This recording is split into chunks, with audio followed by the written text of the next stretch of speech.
చంద్రబాబు నాయుడు గారు నారా లోకేష్ గారు సింగపూర్ వెళ్ళొచ్చారు. ఏమి సాధించారో ఏమి సాధిస్తారో కూడా వెలువరించలేకపోయారు. ఇప్పుడే కాదు, చంద్రబాబు నాయుడు గారు ఇప్పటికి 55 సార్లు సింగపూర్ పర్యటనకు వెళ్లారు రాష్ట్ర అభివృద్ధి కోసం అని చెప్పి.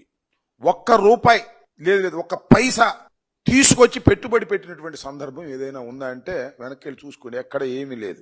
ఎందుకు సింగపూర్ వెళ్తారో ఎందుకు సింగపూర్ వస్తారో చాలా మందికి అర్థం కాదు. బహుశా పాత లావాదేవీలు ఏమైనా సెటిల్ చేసుకోవడానికి వెళ్ళారా? అయ్యా నారా లోకేష్ గారు, లేకపోతే ఆయన ఈశ్వరన్ అని ఆ సింగపూర్ మంత్రి గారు మీతో వాటాలు కలిసి ఇక్కడ రాజధాని డెవలప్మెంట్ కి రాజధాని స్టార్టప్ ఏరియాకి పెట్టుబడులు పెడతామని చెప్పేసి అప్పుడు వచ్చి ఏదో కన్సార్టియం చేసుకున్నారు కదా. సరే, ఆయన లోపలేశారు.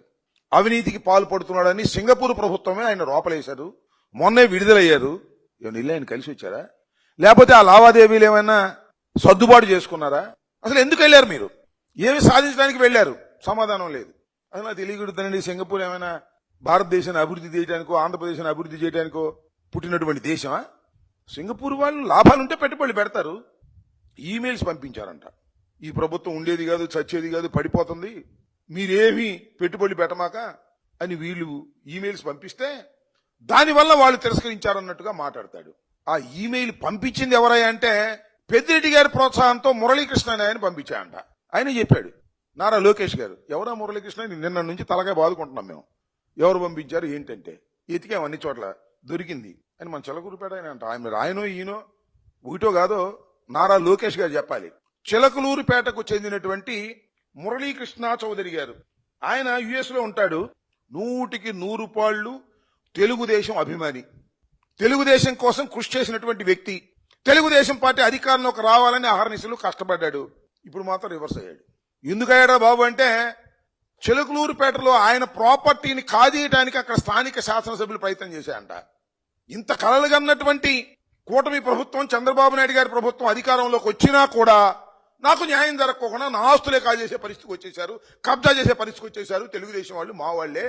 ఈ ప్రభుత్వం కన్నా జగన్ ప్రభుత్వం 1000 రెట్లు బెట్లని ఆయన ఈమెయిల్స్ పెడుతున్నాడు. మీకు చిత్రం ఏంటంటే ఒక ఈమెయిల్ చదివి వినిపిస్తా. ఆయన మురళీకృష్ణారెడ్డి గారు, రాత్రి 4 పెగ్గులు వేసి 4 ఈమెయిల్స్ పంపించా, ఎవరికి పంపించానో నాకు గుర్తులేదు. ఇది ఆయన పెట్టిన ట్వీట్.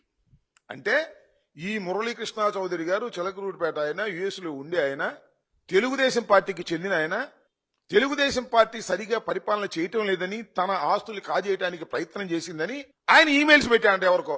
దానికంట నారా లోకేష్ గారు పెద్దిరెడ్డి గారు పెట్టించాడనేటువంటి పరిస్థితి దిగజారిపోయి మాట్లాడేటువంటి పరిస్థితి దిగజారిపోయాడు. అంటే ఏమి లేదు, గుడ్డగాల్చి మొఖాన్ని వేసేద్దాం. ఇవాళ సింగపూర్ వెళ్ళి ఏమీ తీసుకురాలేకపోయాం, అది చెప్పినా కూడా ఉపయోగం లేదు కాబట్టి ఏదో కథ వెళ్ళి చెప్పాలి అనేటువంటి ప్రయత్నం ఇవాళ నారా లోకేష్ గారు పాపం చెప్పేటటువంటి ప్రయత్నం చేస్తున్నారు. ఇది ఒకసారి చెప్పమని అడుగుతా నారా లోకేష్ గారు, ఈ మురళీకృష్ణ చౌదరి గారు ఎవరు? మాకేమి సంబంధం? పెద్దిరెడ్డి గారికి ఏమి సంబంధం? పెద్దిరెడ్డి గారి మీద పడేటువంటి కార్యక్రమాలు ఎందుకు చేస్తున్నారు అనే విషయాల్ని దయచేసి నారా లోకేష్ గారు సెలవిస్తే బాగుంటుంది. సెలవేయకపోతే మీ కుట్రలు, కుతంత్రాలు, మీ బురదల్లే కార్యక్రమాలు ప్రజలు చాలా క్లియర్ గా అర్థం చేసుకుంటారని కూడా ఈ సందర్భంగా చెప్తారు. ఆయన చాలా పెట్టారు ట్వీట్లు, 1 కాదు 2 కాదు. మీరు ఒకసారి వెళ్ళి చూడండి. ఈ ప్రభుత్వం అంత దౌర్భాగ్యమైన ప్రభుత్వం లేదని, తనకు అన్యాయం చేసిందని ఆయన ట్వీట్లు పెట్టినటువంటి సందర్భాలు. ఆయన ప్రాపర్టీ ఇది చిలకూరుపేటలో, దీన్ని కాజేయడానికి ప్రయత్నం చేశారంట అక్కడ లోకల్ గా ఉన్నటువంటి తెలుగుదేశం ఎమ్మెల్యే గారు. అందువల్ల ఆయన కడుపు మండి ఈ కార్యక్రమాలన్నీ చేస్తున్నాడు. ఇష్టం వచ్చినట్టుగా ఆయన విమర్శ చేస్తున్నాడు తెలుగుదేశం పార్టీని. ఆయన తీసుకొచ్చి మాకంటగట్టి ఇదేదో పెద్దిరెడ్డి గారు చేశారనేటువంటి కార్యక్రమాలు